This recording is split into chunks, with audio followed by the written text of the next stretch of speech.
बिस्मिल्लाहिर्रहमानिर्रहीम। अस्सलामुअलैकुम दोस्तों, क्या हाल चाल हैं। मैं उम्मीद करता हूं कि मेरे तमाम दोस्त खैरियत से होंगे। मैं तारक चौधरी और आप देख रहे हैं मुझे तारक अज़ीज़ यूट्यूब चैनल से। आज है 31 जुलाई 2026 और दिन है जुमातुल मुबारक का। सारे दोस्तों को जुमा मुबारक हो। अच्छा, कल मैंने वीडियो लगाई थी आप कितनी बकरियों का आप सेटअप बनाएं और फिर वहाँ पे आप नौकरी छोड़ सकते हैं। इस पे ना मेरी बात कुछ आउट ऑफ टॉपिक्स चली गई और काफ़ी दोस्तों ने कमेंट्स करके काफ़ी तनकीद की। आपकी राय की कदर करता हूँ और कोशिश करूँगा कि आइंदा मैं अपने टॉपिक से ना हटूँ और टिक के उसी टॉपिक के ऊपर बात करूँ। कल के लिए आपका टाइम भी ज़ाया हुआ। ज़ाहिर बात है, हर इंसान मसरूफ़ है। आप टाइम निकालते हैं, वीडियो भी देखते हैं और बंदा फजूल बात कर जाए तो बुरी बात है, उसके लिए माजरत। और कुछ दोस्तों ने और भी कमेंट्स किए हुए थे कि जब भी हम कॉल करते हैं तारक भाई आप कॉल रिसीव नहीं करते हमारी। तो ये मैं आपको बता दूं कि कोई भी इंसान हो, चाहे आप हैं मेरी जगह पे आप हर वक्त कॉल सुनने की पोजीशन में नहीं होते। कभी आप ड्राइव कर रहे हैं, कभी आप जा रहे हैं, आ रहे हैं, खाना खा रहे हैं, फैमिली में बैठे हैं, या फिर आपके बाज़ का कोई रिश्तेदार या दोस्त भी आपसे मिलने के लिए आते हैं। मेरा क्योंकि सोशल मीडिया के ऊपर चलता है नंबर, तो मुझसे मिलने वाले लोग भी काफ़ी आते रहते हैं। और ऐसा होता नहीं है, मेरी आदत नहीं है, पता नहीं लोग करते होंगे। कोई बंदा बाहर से दूर से मुझसे मिलने आए और मैं उनको इग्नोर करके कॉल पे बिज़ी हो जाऊँ 1 घंटे की या 2 घंटे की कॉल पे, ऐसा नहीं मैं करता। तो मैं फ़ोन या साइलेंट करता हूँ या बंद करता हूँ। जो बंदा आया है मेरे पास, मैं प्रॉपर उसकी बात भी सुनता हूँ, उसको जो बेहतर मशवरा होता है वो देता हूँ। तो कॉल आप ना किया करें ना, कॉल इंतहाई ज़रूरी हो तो कॉल करें, वरना व्हाट्सअप मेरा है, मैं व्हाट्सअप के ऊपर तकरीबन रिप्लाई करता हूँ, चाहे 2 दिन लग जाए, क्योंकि मैसेज आते भी बहुत हैं। कल जो मैंने वीडियो अपलोड की थी उसके ऊपर अभी तक 71,000 व्यूज़ आए हैं मेरे, 71,000, और मुझे लगता है कि आज रात वो 1 लाख से ऊपर क्रॉस कर जाएगी। तो ये वजह है फ़ोन ना सुनने की। व्हाट्सअप की मौज आप कर सकते हैं। आज का जो मेरा टॉपिक है वो है कि क्या अगर आप 25 बकरियां पालें, एक सेटअप आप तैयार करें 25 बकरियों का, तो इसके ऊपर आप अपने घर का ख़र्चा चला सकते हैं। इसको मैं डिस्कस करूंगा। सबसे पहले मैं इसका फ्रेम आपके साथ डिस्कस कर दूं कि मैं बात क्या करूंगा। इसमें मैं आपको ये नहीं बताऊंगा नस्ल कौन सी लें, किस शहर से ख़रीदें, कौन सा चारा दें, चारे का रेट क्या होंगे, किस मंडी में बेचें और बेचने के क्या रेट होंगे। ये चीज़ें डिस्कस नहीं होंगी। लमसम एक मिलती जुलती आप, मेरा असल जो फोकस है वो है आपको इस कारोबार के अंदर इन्वॉल्व करने का, आपको डालने का, लेके आने का इस प्लेटफॉर्म पे। आप चाहे किसी भी नस्ल पे काम कर सकते हैं।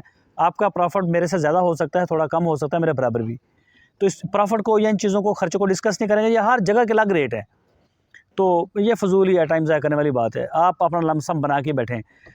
खैर, अगर आप 25 बकरियाँ आप लेते हैं, उसमें 1-2 बकरे भी आप लेंगे, और अब देखना यह है कि आप अपनी बकरियों को किस तरह की खुराक के ऊपर पाल रहे हैं, किस तरह से रखते हैं, मेडिसिन वैक्सीनेशन का कितना ख्याल रखते हैं और जानवर की आदत को कितना समझते हैं। ये बहुत बड़ी बात होती है, जानवर की आदत को समझना। वो क्या चाहता है आपसे, क्या खाना चाहता है, मौसम कैसे में रहना चाहता है। तो ये चीज़ें आपको भी समझनी होंगी कि मेरी ये बकरियां जो हैं ये चीज़ मांग रही हैं खाने को, वो आपने देनी है। उनको मतवाज़न खुराक देनी है। एक तो होता है ना, वो वीडियो में मैं अक्सर देखता हूँ, वो कुश्ते डाल रहे हैं उनको, जनाब मक्खन दे रहे हैं उनको, गंदम आ रही है, दलिया, पता नहीं क्या क्या दलिए आ रहे हैं ना, तो वो मेरी समझ में नहीं आता इतना खर्चा। वो जब आप साथ साथ उसका खर्चा कैलकुलेट करें ना, तो वो 400 रुपये बकरी खा रही है पर डे का, तो साल का आप बना सकते हैं। मतवाज़न खुराक से मतलब है कि आप उसको सब्ज़ चारा भी देंगे मौसम के मुताबिक, खुश्क चारा भी देंगे। एक दफ़ा रोक।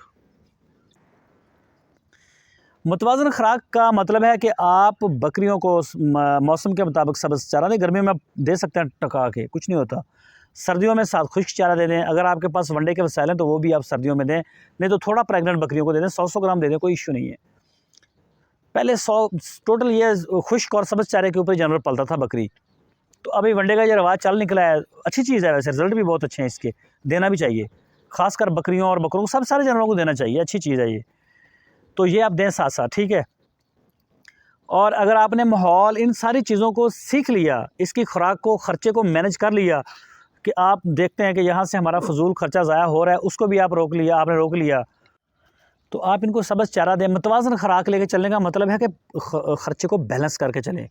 और दूसरे नंबर पे फिर आ जाता है, कुछ फार्मर दूध के ऊपर भी काम करते रहते हैं, साथ साथ एक्स्ट्रा दूध निकाल के सेल करते हैं। हम पहले नहीं करते थे, फिर मैंने एक हिसाब लगाया कि हमारी जो बकरी है ना, ये टोटल दिन में तकरीबन 2.5 किलो 3 किलो तक 2 टाइम में दूध देती। 24 घंटे का जो दूध है, ताज़ा सूई बकरी, हमें 2.5 किलो या 3 किलो तक हमें दूध मिलता है एक बकरी का, अगर हम सारा निकालें। तो बच्चे भी होते हैं। फिर हमने ये इसका बनाया कि आधा किलो 24 घंटे में एक बकरी से दूध लिया जाएगा। वो हमने सुबह को टाइम रखा हुआ है। सुबह हमने जो बकरी होती है, पहले 20 दिन दूध नहीं निकालेंगे, बच्चा ही पिएगा। जैसे उसके 20 दिन कंप्लीट होंगे, हम उसका आधा किलो दूध फिर लेना शुरू कर लेंगे रूटीन से, 24 घंटे में आधा किलो। तो कुछ लोग नहीं लेते। अब अगर आप दूध को देखेंगे ना, तो ये बहुत तगड़ी अमाउंट बनती है। ये समझ लें कि जब तक बकरी दूध दे रही है ना आपको, और आप दूध ले रहे हैं, तब तक आपका ख़र्चा जो है वो तकरीबन ज़ीरो ही होता है बकरी का। थोड़ा बहुत आपकी जेब से होगा। तो बाकी इसके अलावा कुश्ते मुश्ते ना खिलवाएं। और फिर जब बेचने की बारी आती है तो आप मार्केट के ऊपर नज़र रखें। ज़रूरी नहीं ईद के ऊपर ही आपने सारा बेचना है। जब आपको लगे कि मार्केट के रेट बहुत अच्छे मिल रहे हैं, आप सेल कर दें, कोई टेंशन नहीं। ईद को ना देखें, जो नसीबों में है वो सही है। कई दफ़ा ईदें भी मंदी होती हैं और कई दफ़ा आगे पीछे अच्छे रेट मिल जाते हैं। और दूसरे नंबर पे ये होता है कि आप अपने फार्म पे भी पूरी नज़र रखें। जो कंडम जानवर होते हैं, नहीं चलने वाले होते हैं, ग्रोथ वाले, उनको आप छांट दें, लहरा कर दें, सेल कर दें। जो अच्छी प्रोडक्शन देने वाले जानवर हैं, सेहतमंद हैं, उनको छांट काट के आप अलग करें, उनके ऊपर आप खर्चा करें। तो इस तरह से अगर आप लेके चलेंगे तो आपको एक अच्छी आमदनी आएगी। और लेकिन ये आमदन आपको पहले साल नहीं आएगी, दूसरे साल भी नहीं आएगी। ये 3 साल का पीरियड है। ये 3 साल का ख़र्चा जेब में डाल के फिर अल्लाह का नाम लें और आ जाएँ इस तरफ। और 3 साल के बाद इंशाल्लाह आपको इसमें बहुत कुछ मिलेगा, बहुत कुछ मिलेगा। अगर आपके घर का एक मुतदल ख़र्चा है, ज़्यादा खर्च, कई घरों में ख़र्चे भी बड़े होते हैं, वो भी समझ से बाहर ही होते हैं। कईयों के दरमियाने ख़र्चे होते हैं। तो दरमियाना ख़र्चा जो होता है ना, एक नॉर्मल जैसे मिडिल क्लास फैमिली वो करती है, तो उस तरह से तो 25 बकरियाँ बहुत हैं। लेकिन ये तीसरा साल ख़त्म होने के बाद, 3 साल आपके मुकम्मल हो गए और चौथा साल शुरू हो गया, तो फिर आप ये काम कर सकते हैं। ये इंशाल्लाह चलेगा, आपका रेवड़ भी बढ़ जाएगा 25 बकरियों से। जैसे हमने 3 बकरियों से स्टार्ट किया था, और हमने, बल्कि मैं भी, सारे लोग दुनिया भर में जो बकरी फार्मिंग करते हैं, वो पहले 3 साल अपने फार्म को बढ़ाने में लगे रहते हैं, लालच में, इसमें कि मेरा ज़्यादा हो। हर बंदे ने अपने एक टारगेट सेट किए होते हैं। किसी ने भी मेरी 20 बकरियां हो जाएं, कोई सोचता है मेरी 50 हो जाए, कोई 100, कोई 500, कोई 1000। कल परसों मैं एक वीडियो देख रहा था, उसमें उन्होंने लिखा हुआ था 1 मिलियन गॉट्स टारगेट इन 2030। शायद योगंडा की थी वीडियो, कि उनका जो इस वक्त उनके पास थी तकरीबन 500 बकरी, शायद ऐसा करके था कुछ।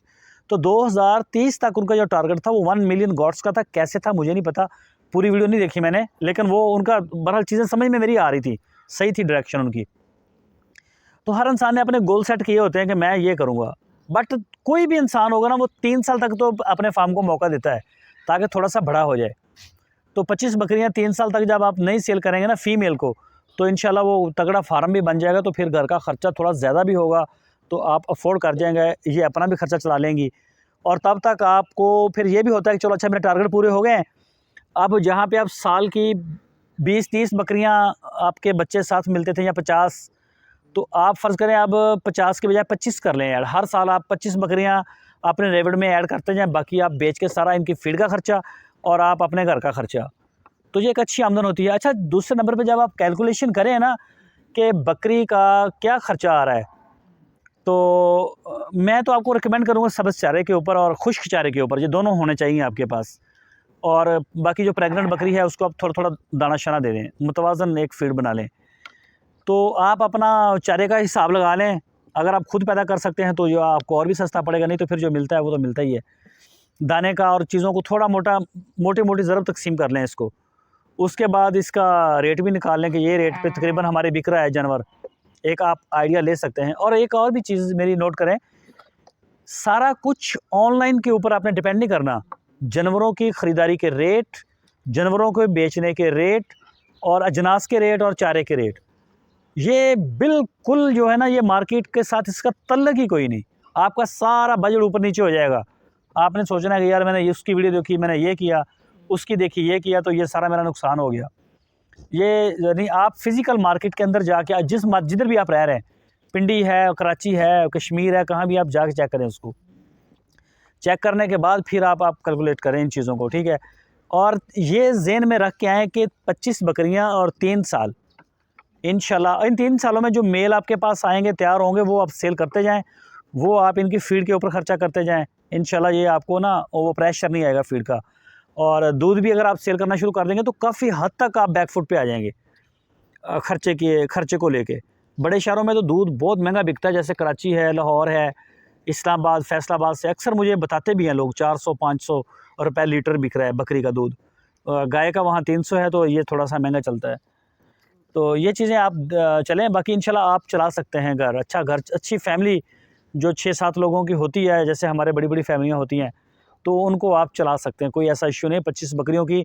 लेकिन ये 3 साल के बाद की बात हो रही है घर चलाने की, पहले साल से नहीं।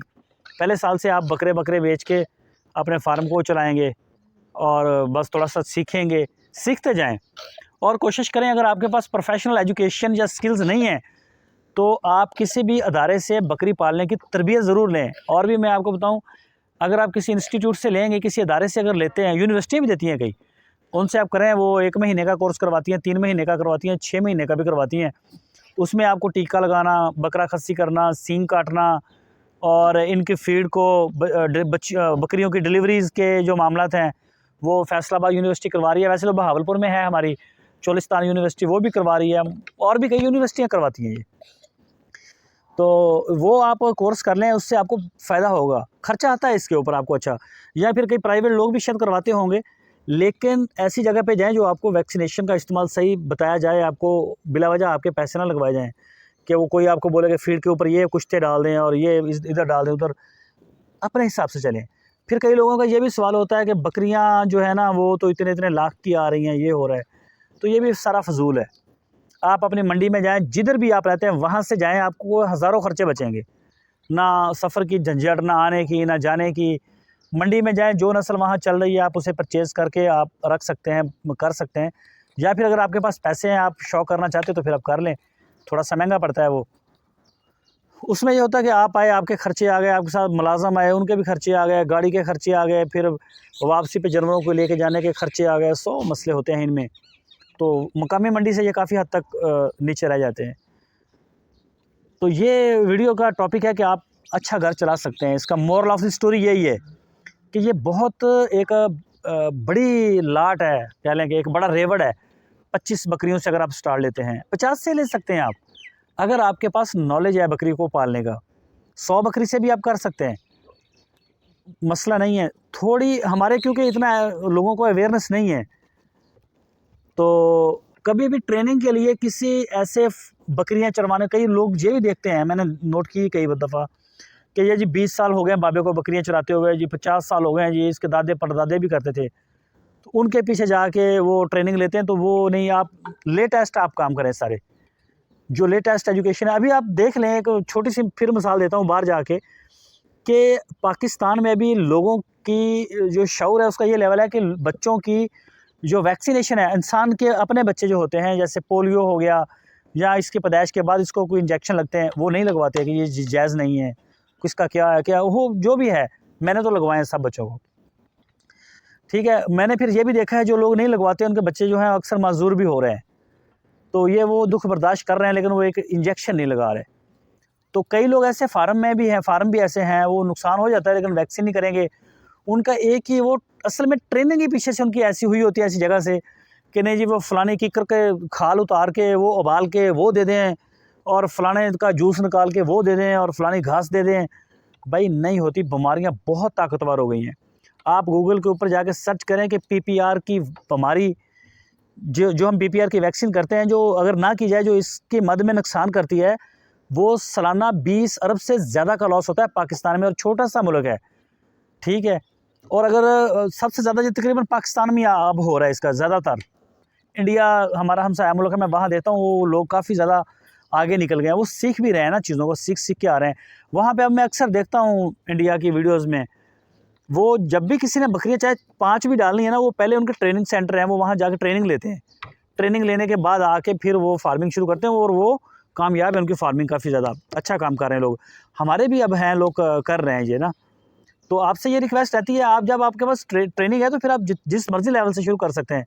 आपके पास पैसा है, 50 लें, 100 लें, 500 बकरी लें, कोई इश्यू नहीं, अगर आपको पता है कि आप उन्हें मैनेज कर सकते हैं। और अगर बिल्कुल नए हैं तो फिर थोड़ा कर लें ताकि लॉस ना हो मेरे भाइयों का।